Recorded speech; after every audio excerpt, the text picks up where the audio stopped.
Hello everyone. Welcome to our presentation on the closing case study of Chapter 2 on whether democracy is good for economic development.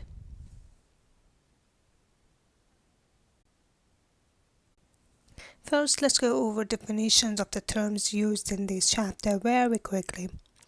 Based on the textbook, institution is formal and informal rules of the game. Its key role is to reduce uncertainty in terms of political uncertainty, including terrorism and riot, and economic uncertainty, like what happened during Great Recession of 2008 and 9. Formal institution is based on regulatory pillar, which is the power of the government in making laws, regulations, and rules. Informal institution, on the other hand, is based on normative and cognitive pillars, which mostly revolves around ethics, norms, and culture, which will be covered in chapter 3.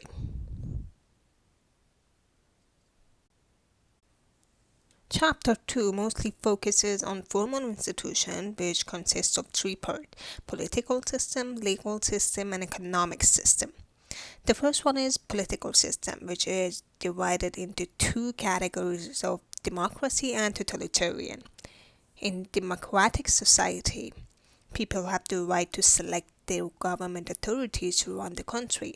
On the other hand, in totalitarian, which is another word for dictatorship, one person takes control over every aspect of running a country. It can be categorized into four types: communist like China, Cuba, and North Korea. And the second one is right wing, which support capitalism like Chile, Brazil, the Philippines, which some of them have turned to democracy over time. Theocratic like Iran and Saudi Arabia, in which governing the country is based on religious rules and regulations. Tribal is the first category, uh, is something that in which controlling countries is in the hand of one tribe or a group. The second one is a legal system which enacts and implements laws in a country and can be categorized in three types: civil law, common law, theocratic law, property right, and intellectual property right.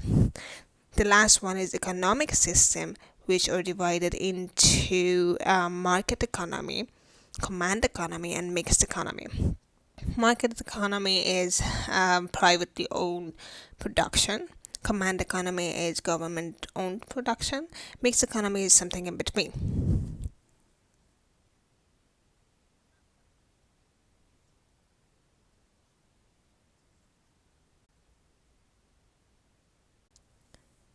Now that we get familiar with terminology of this chapter, it's the time to explain closing case study. Is democracy good for economic development? In our research, we found out that democracy does not guarantee economic growth. According to researchers, those governments who highly invest on their future generation in terms of education and infrastructure, regardless of being dictatorship or democracy, can achieve economic growth in the long run. Democracy and state capacity are correlated for achieving growth as long as they implement good policies as well.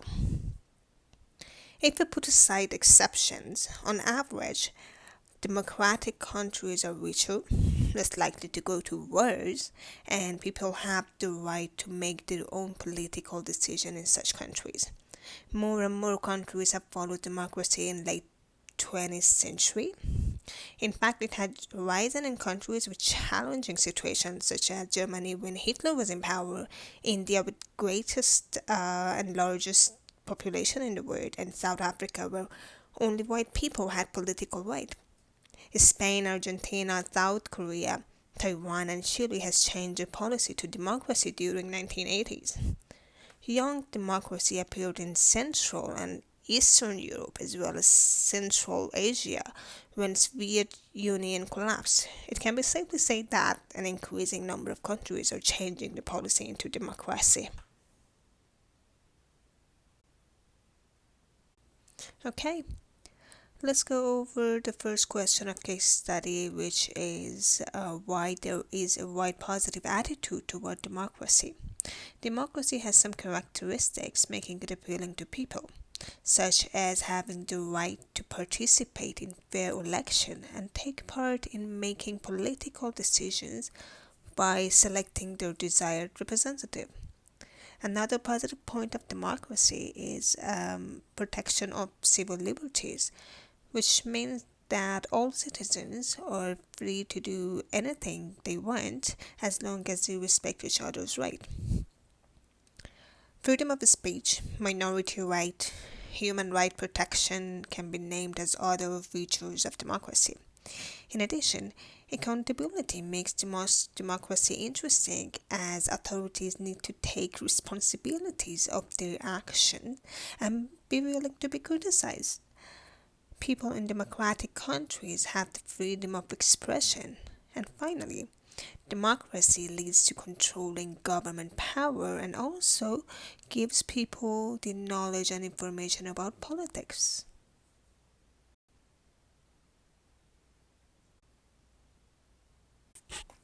This map shows the countries which are full democratic, like Norway, Sweden, Canada, and those with flawed democracy, like India, Ghana, Mexico, and Hong Kong, and those which are authoritarian, such as Afghanistan, Kazakhstan, and Russia. Normally, those countries who just turn into democracy might have flawed democracy.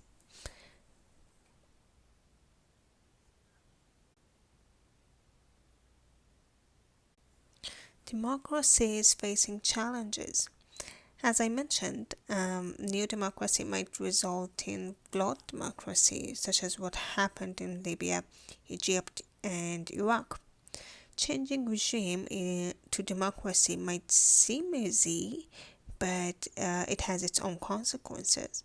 For one, economy suffers, job disappears, and people experience the same situation as bad as it was in the former regime.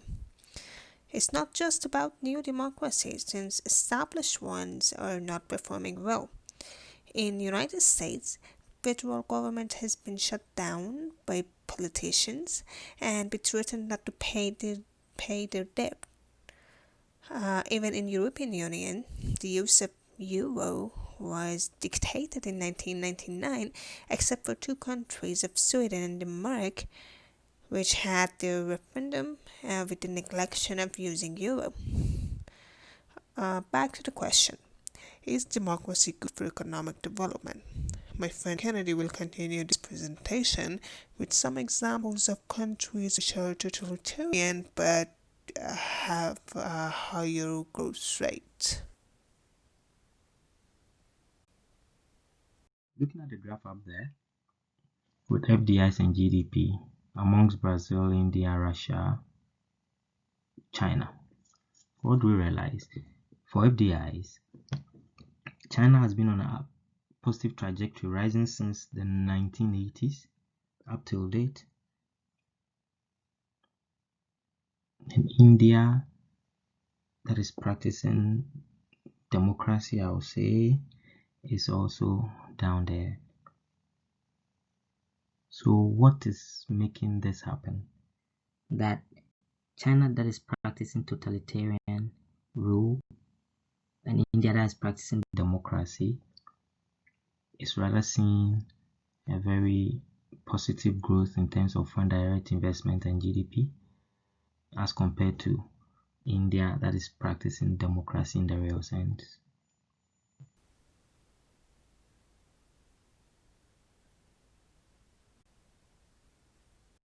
Look at this beautiful picture we're about to paint here.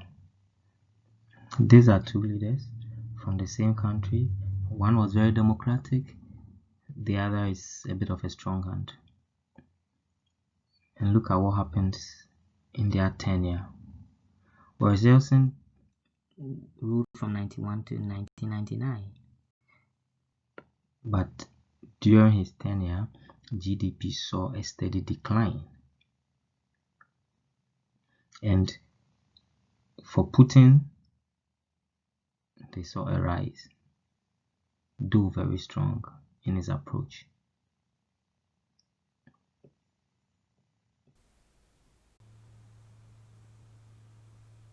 The good that democracy comes with, there are some issues that have been affecting it lately. For example, polarization. That is why you see the both side of the party stand on a very extreme ends, and they are not able to solve that problem, and it leads sometimes to and people taking entrenched positions, which does not augur well for a democracy. We're looking at economic inequality and democratic discontent. In every democracy, especially in Africa, you realize that the political elite becomes very affluent and the populace are not well to do. And through even some of these democratic tendencies of voting and all of that, which creates this situation. So it's easy for strife to happen, and people just look at how they feel and the situation they are in, and they're able to join this bandwagon and become and destabilize a democratic situation. We are looking at populism. Populism is where the incumbents oftentimes take decisions that seem to be very popular with the masses. But the question here is, does it have the far-reaching effect? Oftentimes, they do these things and they leave power and they leave huge debt because they don't do this with the thinking of the future, but with the thought of just winning the next election, which in a long way does not help build a very good nation. Looking at differences in over institutional solutions, yes, these two parties are gunning to come to power, but they do not have one, they do not oftentimes agree on one way of solving some major problems of the country. And this also brings a lot of division in the country and does not help. Finally, I'll talk about lack of state capacity. That is where the country is not able to enforce laws or unable to provide basic goods for the people. No one wants to be hungry and everyone wants to be respected. And when they don't see this happening because of segmentation of the people, it brings its own problems, and the people sometimes do not also allow for it to happen, and it brings a lot of division and acrimony in the society, which does not help a democracy grow. And no business will want to move into an area where there is a bit of instability or some brewing tension or anything.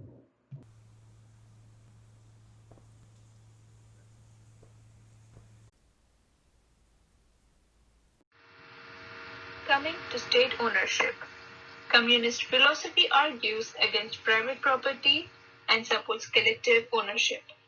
That is, under communism, there is no such thing as private property. All the property is communally owned, and each person receives a portion based on what they need. State ownership has strong economic stability during crisis. Although in private ownership, where the firm is established by entrepreneurs and investors, their central role in the economic leads to a rise of capitalism. However, during times of severe economic crisis, capitalism sinks to the very bottom.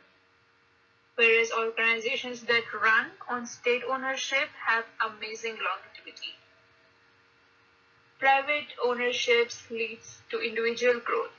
However, state ownership lead directly to the economic growth and development of the country. In this way, social classes will be eliminated because everyone will retain control over what society produces to satisfy their needs. When individuals own the means of production as a capitalist society, when individuals own the means of production as a capitalist society, the individuals will exploit the workers and might develop a lower class. State ownership will eliminate this issue.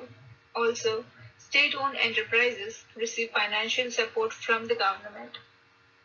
State-owned enterprises are known for receiving access to favorable policies such as tax breaks on certain products, lower interest rates on loans from state-owned banks.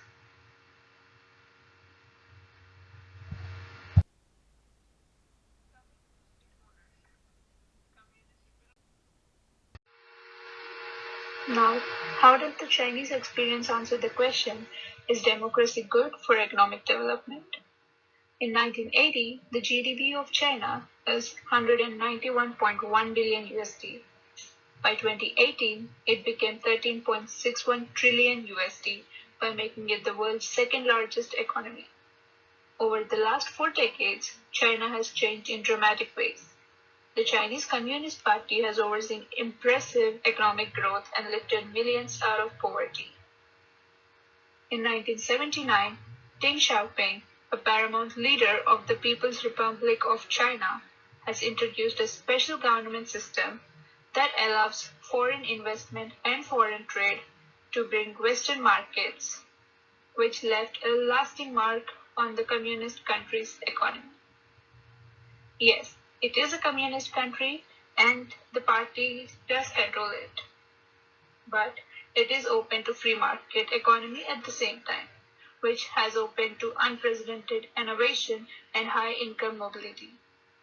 China is very efficient and precedented over an incredible economy and social transformation in the past 35 years. All that without democracy. We could also see from the article provided in the textbook that Chinese willingly put up with the dictatorship that governs China, and that 85% of Chinese were very satisfied with their country's direction. This shows that the people of China agree with the government and the cultural values in China are too distant and too non-Western to be democratic. So according to me, democracy did not play an integral part in the economic development in China, since the people and the government believed that no other political system could ever achieve that kind of growth within that short period of time. Besides, the educational and professional qualifications of the provincial leaders of China brought in the socio-economic change in the country. And these candidates have to lead the people of China rather than letting the huge number of people who lack education get involved in the decision-making process for the future of the country. Thus, China might continue to stay a very successful one-party country where the government follows meritocracy. So to conclude, we could say that democracy would not have been a good idea for economic development in China. I would like to just add another point that researchers have found that people in middle class and upper class in China have more tendency towards democracy rather than low class. These classes are not based on the level of income as people's social status and level of education are considered as a factor to distinguish these classes. This is why in the next slide it will be explained the correlation between democracy and education.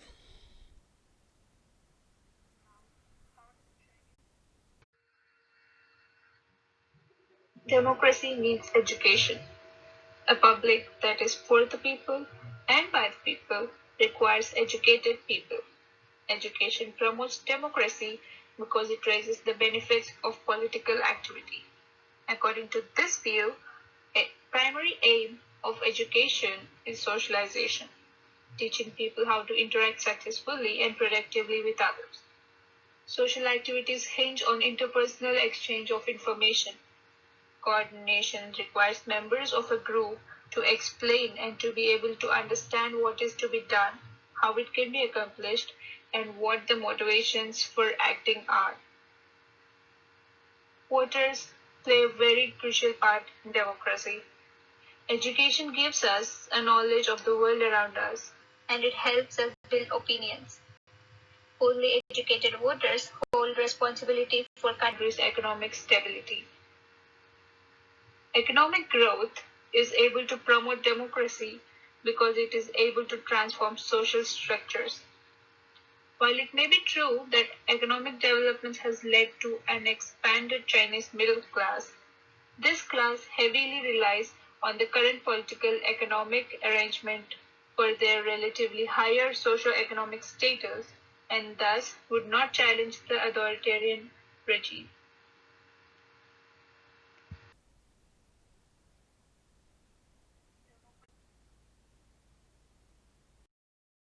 culture, geography, or institution play a very major role in democracy.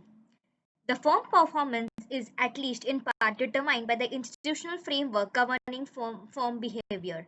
It is the growth of the firm that in aggregate leads to the growth of the economy. Not surprisingly, most developed economies are supported by strong, effective, and market supporting formal institutions, and most underdeveloped economies are pulled back by weak, ineffective, and market distorting formal institutions. In other words, when markets work smoothly in developed economies, formal market supporting institutions are almost invisible and taken for granted. However, when the markets work poorly, the absence of a strong formal institution may become conspicuous.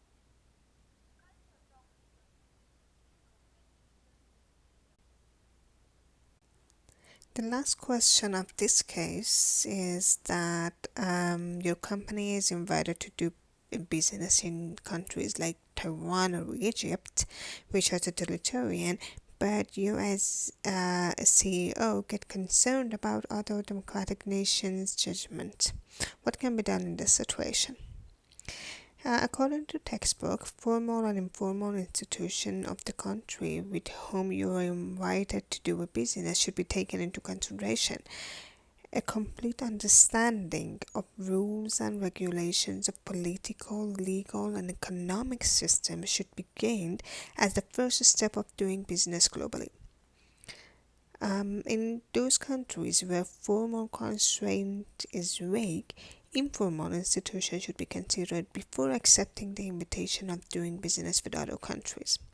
Based on what we discussed among our group, we came into a conclusion that as long as there would be no harm to other nations, considering the advantage of doing this business, it's better to do so, as a lot of democratic countries are setting up their business in totalitarian countries. Like American company Apple has their assembly department in China because of the advantage of cheap labor.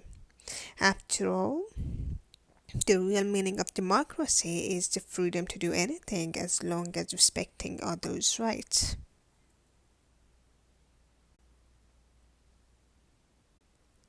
All in all, we understood that democracy would not guarantee economic growth, as some totalitarian countries are performing so much better than democratic ones. What is important in economic growth is investment in the future generations, such as education and infrastructure, as well as having a state capacity. I would like to end this presentation with a debate on this question, strong dictatorship or weak democracy, which happened in British Union. And I would like you to watch this video and share your point of view. Chaos or certainty? Economic instability or economic growth? Uprising or rising up? In short, ladies and gentlemen, would you rather a weak democracy or a strong dictatorship? From the outset, it's worth conceding that neither one of these forms of government is optimal. But if you had to opt for one, which would it be? I'll begin by defining the motion in the following terms. On the way to a more liberal regime in a country emerging from conflict or crisis, a strong dictatorship is preferable to a weak democracy. Now one needs to ask, what is a strong dictator?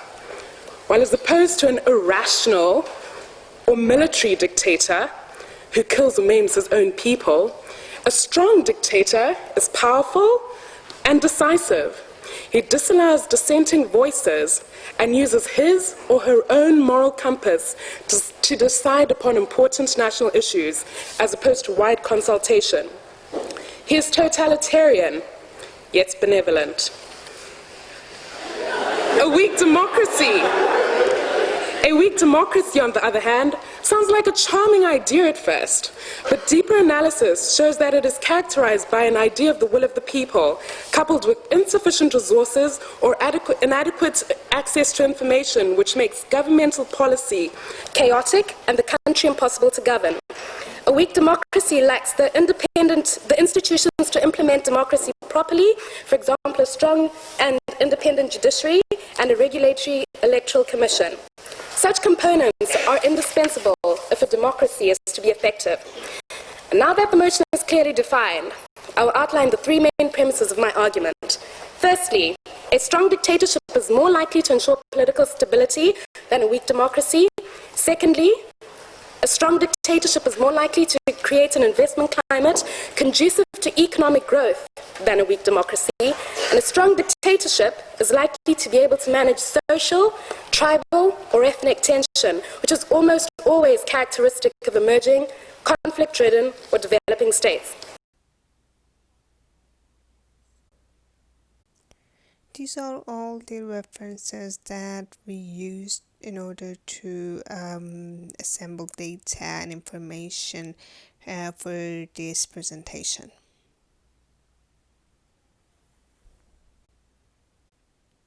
Thank you so much for your attention to this presentation. Thank you.